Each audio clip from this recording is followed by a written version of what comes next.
Welcome friends. In this class, I shall be taking care of a labor supply. Well guys, in order to understand the concept of labor supply, we need to make certain assumptions beforehand. So let us first explore those assumptions. First, the labor has a non-labor income. We call it M, and we are also assuming in this particular example of ours that M is 100. Now the question arises, what do you mean by a non-labor income? Well guys, it means even if the guy is not working, he will still be able to get some money. From where he can get that? It could be unemployment allowances, it could be rent or interest which he may be earning from his asset. Units of consumption are shown by C. Price of consumption per unit is P, and we are assuming P to be 2. Now the wage per hour is W. We are assuming that W, that per hour wage rate, is 10. The total number of hours available is L bar. R bar, we are assuming it to be 24. Now what do you mean by L bar? Maximum number of labor hours, working hours. What is R bar? Maximum number of relaxation hours. So that basically means that you've got 24 hours. If you want, you can spend those 24 hours in relaxation or leisure, or you can work for 24 hours, but both these look extreme. So that's why a rational guy will be distributing this or dividing this 24 hours between leisure and work. R is relaxation, that's leisure. So C bar represents the magnitude of consumption from non-labor income. The C bar is M by P, which is 50 units. That is, if the guy doesn't work, still he'll be able to have 50 units. L represents the actual number of labor or working hours. That's L bar minus R. L bar is say 24 hours. Say if you relax for say 16 hours, so you must be working for 8 hours. So L stands for labor hours, actual number of hours a labor works. R represents the number of relaxation hours, that's actual relaxation hours. The initial endowment consists of number of hours available, that is 24 hours in our case, and the consumption for non-labor income, that is C bar. So now we will be talking about the budget constant in case of a labor supply. So, well, in any budget constant whatsoever, what is true always is this: value of consumption is always equal to income. Remember the conventional budget constant of years, it says P1 x1 plus P2 x2 is equal to M. So that's why value of consumption shall always be equal to income. Now in the case of labor supply, how it works, let's see. So again we have got value of consumption, and this time the income comprises of two things: a labor income and a non-labor income. A labor income, which he earns by working, and non-labor income which we have assumed that he must be getting some income even if he doesn't work. So value of consumption is P into C. Labor income will be W into L. W is per hour wage rate, L is the number of labor hours he's gonna work, and non-labor income is M. So we can just write this like this: P into C minus WL is equal to M. Adding WL bar on both sides, we get P into C minus WL plus WL bar is equal to M plus WL bar. Why we are doing so? अभी आपको बताते. Now we know that C bar is equal to M by P from here. C bar is equal to M by P. So don't you think on the same ground we can say M is equal to P into C bar. So this M has been replaced with P into C bar. Now taking here W common, we have L bar minus L, and L bar is maximum number of labor hours, L is actual number of labor hours, so the difference must be the relaxation. So PC plus WR is equal to P into C bar plus WR bar, or WR plus PC is equal to WR bar plus PC bar. Why we have shown it like this? Because we want to show you that this is P1 x1 plus P2 x2, that's value of consumption, and this is value of endowment. And आप buying selling के पिछले video में देख ही चुके हो कि buying selling करते हुए जो इनकम है that will be determined through value of endowment. So this is the value of endowment. कुछ बच्चे कहते हैं सर आप ऐसे भी तो लिख सकते थे, this would have been P1, this would have been P2. नहीं, इसका भी मैं लॉजिक बताता हूँ. वेल गाइस, जब हम डायग्राम बनाते हैं ना तो गुड वन हम लेते हैं लेजर आवर्स, और लेजर आवर्स का प्राइस हमेशा वेज होगा. कैसे बताता हूँ. सपोज आप 1 घंटा टीवी देख रहे हैं और वेज जो है 1 घंटे के वो है सपोज 100 रुपीज़. तो मैं आपके पास आया, मैंने बोला अरे तुम 1 घंटा टीवी देख रहे हो, यहीं अगर तुम काम कर लेते तो you would have got 100 bucks. Okay, wage बढ़कर 200 रुपये हो गया. अब अगेन आप 1 घंटा टीवी देख रहे हैं, मैं आपके पास आया, मैंने कहा अरे तुम 1 घंटा टीवी देख रहे हो, अगर तुम यहाँ पर काम कर रहे होते तो वेजेस मिल जाते 200. नाउ डोंट यू थिंक ये लेजर का प्राइस है मेरा बच्चा. That is the opportunity cost of leisure. आप जो जो सेक्रीफाइस कर रहे हो, आई मीन अगर आप वो 1 घंटा टीवी नहीं देखते, you could have earn those wages per hour, right? So that's why wage का प्राइस जो है, रादर लेजर का प्राइस जो है वो वेज लिया जाएगा, and that's why I have converted this into this. So आगे चलते हैं मेरे बच्चों। So that's why slope of budget constant वही होता है P1 अपॉन P2। यहाँ से आपको पता ही है P1 is W and P2 is P, सो W बाय P। तो अब हम आपको एक एग्जांपल देंगे। बिफोर वी डू दैट, आइए बेसिक पहले मैं आपके लिए बना के रखा है मैंने, वो देखिए। Well guys, leisure hours consumption, don't you think he has 24 hours up his sleeve, and if even he doesn't work, he'll be getting 50 units, 100 non-labor income, right? And those 2 rupees, those prices, so 50 units. Now mera bacha, we assume that this guy has his equilibrium here, where he has leisure hours equal to 16. Now don't you think out of 24 hours, if he is having a leisure equal to 16, he must be working for 8 hours, right? So that is what I have written here. So a labor attains equilibrium at point E1 where he works for 8 hours and relaxes for 16 hours. Given that his non-labor income is 100, his total income shall be 100 plus 80. तो बच्चा कहते हैं ये 80 कैसे आया? आप बताइए। अभी आपने कहा ना, out of 24 hours he is relaxing for 16 hours, right? Right. So he must be working for 8 hours, right? Right. Labor per hour is, rather wages per hour is 10. So 8 into 10, 80. So in total he'll be getting 180. Price of each unit is 2, so 90 is the consumption unit. So here I write 90. So that's, say, point E or E1, whatever you want to call it. Let me call it E1. Now suppose guys your wage जो कि 10 था, that rises to 50.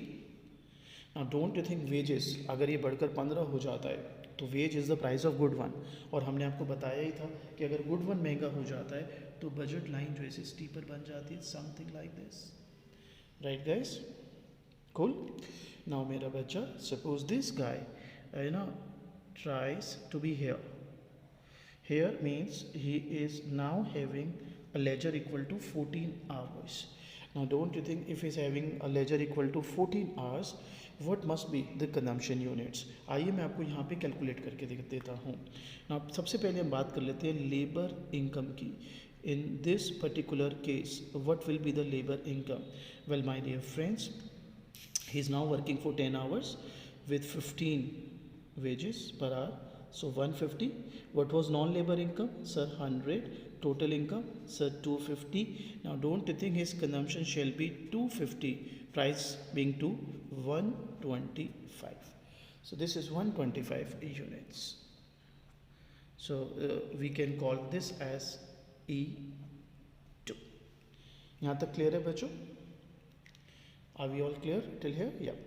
अब suppose हम यहाँ पर बोलते हैं कि आपके जो वेजेस हैं वो, मैं आगे लिख देता हूँ, इनफैक्ट आपके जो वेजेस हैं वो बढ़कर हो गए 20.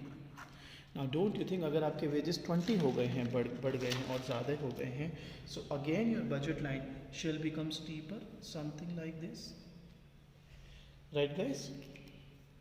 Looks fine, I guess. Now this guy now works like this. So he's here, somewhere here.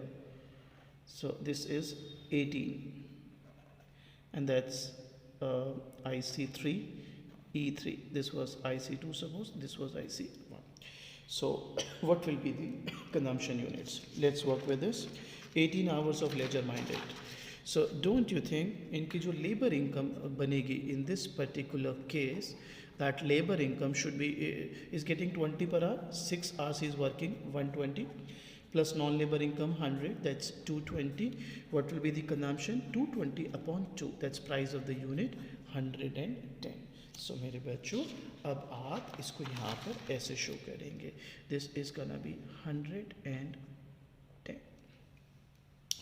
अब हमें इसको और कुछ इंटरप्रिटेशन देना है, तो आप इसको बड़े ध्यान से सीखिए। देखिए बच्चे, ये जो मूवमेंट है आपका from E1 to E2, this is called as substitution effect. Why? Because आप खुद देखिए, आपके जब वेजेस बढ़े 10 से 15, don't you people think leisure महंगा हो गया? because now if you waste those 1 hours in leisure, we can say wasting, अगर हमें पैसे कमाने का शौक है तो. So if you are using that, let me call it चलो using that 1 hour in leisure, don't you think you could have earned $15 per hour, right? Yeah. पहले 10 था और ये 15 हो गया, तो लेजर महंगा हो गया. जैसे ही लेजर महंगा हुआ आपने लेजर कम कर दिया है और कंजम्पशन बढ़ा दिया है. That's why this is called a substitution effect. लेकिन मेरे बच्चों अगर हम इसको ऐसे देखें E1 से E3, अगर वेज रेट 20 हो जाता तो इनकम इफेक्ट है. कैसे मेरे बच्चों, आप लोग एक बात समझेंगे ना, that both leisure and consumption are normal goods. Both leisure and consumption are normal goods. Now don't think अगर वेजेस बढ़कर 20 हो रहे हैं, 10 से 20 फॉर एग्जाम्पल, तो आप लेजर भी बढ़ा रहे हैं और कंजम्पशन भी बढ़ा रहे हैं. सो दोनों नॉर्मल गुड्स की डिमांड बढ़ रही है. That's why from the movement from E1 to E3 should be called as income effect. Now the question arises, sir, which effect should come first? Well, ideally substitution effect should come first. Reason being because जब आपके wages बहुत कम होते हैं initially, तो obviously आप ज़्यादा पैसा कमाने के लिए आप सब्सिट्यूट करते हैं, आप लेजर कम कर देते हैं. लेकिन अगर आपको एक लेवल के बाद बहुत ही अच्छे वेज मिल रहे हैं, तो बहुत ही तेज़ बड़े वेज मिल रहे हैं, तो आप ऐसी पोजीशन में आ जाते हो कि even after having more leisure आप पहले से ज़्यादा इनकम कमाते हो. सो सब्सिट्यूशन इफेक्ट यूजुअली पहले आता है और इनकम इफेक्ट बाद में. अब आते हैं बेटा एक और topic called backward bending labour supply का. सो मैं आपको प्रूफ करके दिखाता हूँ बैकवर्ड बेंडिंग लेबर सप्लाई का. बैकवर्ड बेंडिंग लेबर सप्लाई का. You will love this topic, ध्यान से देखिएगा. तो बच्चों सबसे पहले यहाँ लेना है वेजेस और यहाँ लेना है labour hours. Minded labour hours. तो याद करिए, जब wage was 10 you were working for 8 hours, right sir. Wages 15 हुए तो you were working for 10 hours, right sir. जब वेजेस 20 हुए you were working for 6 hours. Minded. सबसे पहले 16 का लेजर था यानी 8 घंटा काम, फिर 14 का लेजर हुआ यानी 10 घंटा काम, फिर 18 का लेजर हुआ 6 hours you will be working. So मेरे बच्चों, how can we see it's a backward bending curve? You go like this. This is substitution effect and this is income effect. So this is how you show this backward bending supply curve. Here you can say substitution effect is greater than income effect. Here you can say income effect is greater than substitution effect. So this is a backward bending labor supply curve. Now I shall teach you how to crack a numerical based on a labor supply curve. Basic numerical workbook का मैं question आपके लिए लेता हूँ और फिर आपको solve करके देते हैं मेरे बच्चों. तो suppose I have got a question here, a numerical based on labour supply. Let us start. Suppose the question says that wages is 8 per hour. Okay, R bar, that is the maximum hours available, is 18. Then your non-labor income is 16. That looks cool, no problem. Prices given नहीं है तो आप prices को 1 assume कर लेंगे अगर given नहीं है तो. साथ ही में आपको यूटिलिटी फंक्शन दिया है URCSRC. सो ये आपको अब एक यूटिलिटी फंक्शन दिया है.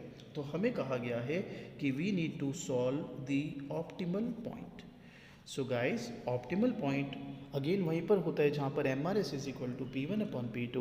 बट इसको सॉल्व करने के लिए सबसे पहला जो काम करना है बच्चों वो है आपको इसका बजट कांस्टेंट बनाना होगा. याद करिए, बजट कांस्टेंट मैंने कहा था P into C plus WR is equal to, if you remember, P into C bar plus W into R bar. So P तो 1 है तो ये हो गया C प्लस 8R. ये M ही था बेटा और M इस केस में है 16, राइट. और ये हो गया आपका W, that's 8, that's 18. So C plus 8R is equal to 160. सबसे पहला काम आपको बजट कांस्टेंट को बनाना है, which obviously we have done so far. अब मेरे बच्चों आपको निकालना है MRS। तो MRS क्या होता है बच्चों, ये होता है mu(1) अपॉन mu(2). ये नॉर्मल कॉप-डॉगलस ही है, याद करिए x2/x1 बना लेते थे हम। So C/R। नाउ ऑप्टिमलिटी की कंडीशन, तो आपको पता ही है कि optimality it occurs where, well my dear friends, it occurs where MRS that's C/R is equal to P1/P2, right. यहाँ पर P1 क्या है, याद करो W मैंने आपको बताया था, और P2 है 1। So you have C is equal to 8R। So far आपने यहाँ तक इसको सॉल्व कर लिया। नाउ द नेक्स्ट स्टेप, जो कि बोले कन्वेंशनल स्टेप है, आपको पता ही है, इसको ऐसे ही सॉल्व करते हैं। तो C इज 8R, मैं यहाँ पे रिप्लेस कर रहा हूँ, 8R plus 8R is equal to 160। So R is 10, what will be the C? C is 8 into 10, that is 80, and I can actually prove this. I should prove this. आइए मैं आपको prove करके दिखाता हूँ। ये प्रूफ है, paper में ना करें आपकी मर्जी है, ये पेपर में तो सिर्फ आंसर से मतलब होता है। देखो आपका रिलैक्सेशन कितना निकला, 10 hours. Don't you think then he will be working for 8 hours, क्योंकि 18 आवर्स टोटल थे, 10 घंटे रिलैक्स कर रहा है। तो उसकी जो लेबर इनकम आती, labour income, don't you people think, वो हो जाती 8 into 8 64, और जो नॉन लेबर इनकम थी that was what 16, yes, total 80. Now consumption is this total income upon price of the good, which is 1, we have assumed that, so that's 80. So you can actually verify कि ये आ रहा है या नहीं। अच्छा, एक चीज़ यहाँ पर और है जो हम आपके साथ डिस्कस करना चाहेंगे, क्योंकि आप रीडिंग्स देखेंगे तो आपको ये दिक्कत आ सकती है। देखिए, जब एक नॉर्मल थियरी के लिए डायग्राम बना रहा हूँ विदाउट नंबर्स, यूजुअली हम यहाँ तक इसको ले जाते हैं और यहाँ पर इनिशियल एंडोमेंट दिखा देते हैं as this and this. Well, इसका कोई यूज़ नहीं है, इसको आप यहाँ पे ज्वाइन नहीं भी करेंगे तो चलेगा। और अगर आप कहोगे कि यहाँ पर इनिशियल एंडोमेंट दिखाओ तो वो पॉसिबल नहीं है। अगर मैं ये चीज़ यहाँ पे लूँ, सपोज ये 24 आवर्स है, मैं यहाँ लूँ तो गुड टू आपका 0 हो जाएगा, जो कि पॉसिबल नहीं है। आपकी कंजम्पशन तो स्टार्टिंग से है ही, वो जो नॉन लेबर इनकम पे डिपेंड है। So what I am trying to convey here is कि आप जब रीडिंग्स पढ़ेंगे और रीडिंग्स में ये डायग्राम देखेंगे तो वो बनाते कैसे हैं मैं आपको बता दूँ। वो सिर्फ यहाँ तक छोड़ देते हैं और वो ऐसे दिखा देते हैं, this is as ω1, this is as ω2। अब सपोज वेज अगर बढ़ गया तो यहाँ से ही ऐसे दिखा के छोड़ दिया जाता है, बस इतना। तो they really don't go for the whole thing. मैं आपको शो भी कर देता हूँ रीडिंग्स का डायग्राम, सो दैट आपको ये चीज़ जो है परेशान ना करे। मैं थोड़ा सा इसको बड़ा कर देता हूँ आपके लिए। देखिए, have a look closely. So they are not actually joining it these things. सो आप सीधा हवा में भी छोड़ सकते हैं, नॉट ए प्रॉब्लम। सिर्फ यहाँ तक भी इसको छोड़ सकते हैं। चलिए गाइस, तो इसके बाद अब हम आपको सिखाते हैं over time and supply of labour. थोड़ी सी थ्योरी है, फिर मैं आपको मेन कॉन्सेप्ट सिखाता हूँ। Consider a worker who has chosen to supply a certain amount of labor. We call it L star, which is obviously R bar minus R star. R bar is maximum hours available. R star is the actual number of relaxing hours. At suppose wage rate W. Now suppose if the firm offers him a higher wage W prime greater than W for extra time that he chooses to work. Such a payment is called overtime wage. In terms of figure, this means that the slope of budget line will be steeper for labor supplied in excess of L star. अब इसके बारे में पूरा मैं आपको diagram के through सिखाता हूँ। देखो बच्चों, रीडिंग्स में या मेरे नोट्स में अगर देखोगे तो इसको क्लब करके बनाया हुआ है। आप क्लब करके भी बना सकते हैं, ऐसे अलग भी बना सकते हैं। अलग मैंने बनाया ताकि मैं बेहतर सिखा पाऊँ आपको। जो फर्स्ट पैनल है मेरे बच्चों, उसके अंदर अगेन यहाँ पे लेजर आवर्स हैं, यहाँ पे कंजम्पशन लेजर आवर्स। पहले वाले में आप देखोगे कन्वेंशनल केस बनाया मैंने, जहाँ पे अगर नॉर्मली वेज बढ़ते तो क्या होता। देखिए, एक पॉइंट हो सकता था 1, एक पॉइंट हो सकता था 2, एक पॉइंट हो सकता था दिस वन समवेयर 3। तो ये पॉइंट्स क्या हैं मैं आपको बताता हूँ। पॉइंट 1 पर don't you think substitution effect would have been greater than income effect, क्योंकि आप फिर वेज बढ़ता आप रिलैक्सेशन कम कर लेते, लेजर आवर्स कम कर लेते। पॉइंट 2 पर एग्जैक्टली अगर आप देखें तो substitution effect is equal to income effect. आप अगर यहाँ पे देखेंगे तो ये बराबर ही रहा, सिर्फ ये बढ़ गया, तो आपने रिलैक्सेशन सेम ही रखा। पॉइंट 3 पर अगर आप देखते तो दोनों बढ़ गया, तो पॉइंट 3 पर income effect would have been greater than substitution effect. So what I am trying to convey here is बच्चों कि नॉर्मल सिनेरियो में जब वेजेस बढ़ते हैं बच्चों, तो आपका सब्स्टिट्यूशन इफेक्ट भी आपके इनकम इफेक्ट से स्ट्रॉन्गर हो सकता है, आपका सब्स्टिट्यूशन इफेक्ट इनकम इफेक्ट के बराबर हो सकता है, या आपका इनकम इफेक्ट आपके सब्स्टिट्यूशन इफेक्ट से ज़्यादा हो सकता है। लेकिन अब यहाँ से हम ICB बना लेते हैं, ये IC आपका है नॉर्मल। अब लेकिन अगर ओवर टाइम की बात करूँ तो ओवरऑल वेज नहीं बढ़ रहे, यहाँ पर आपका रिलैक्सेशन आवर्स है एक्चुअल, तो यहीं पे आपको actual number of labour hours मिल जाएगा, राइट। तो don't you think actual number of, जब आप लेबर आवर्स की बात करते हैं तो इसके बियॉन्ड अगर आप इससे रिलैक्सेशन कम करेंगे, इससे कम करेंगे और लेबर आवर्स बढ़ाएंगे तो आपको ज़्यादा वेज मिल रहे हैं। सो क्या मैं कह सकता हूँ जो अब आपका बजट लाइन है, बजट कॉन्स्टेंट है, let me call it KEM, KEM।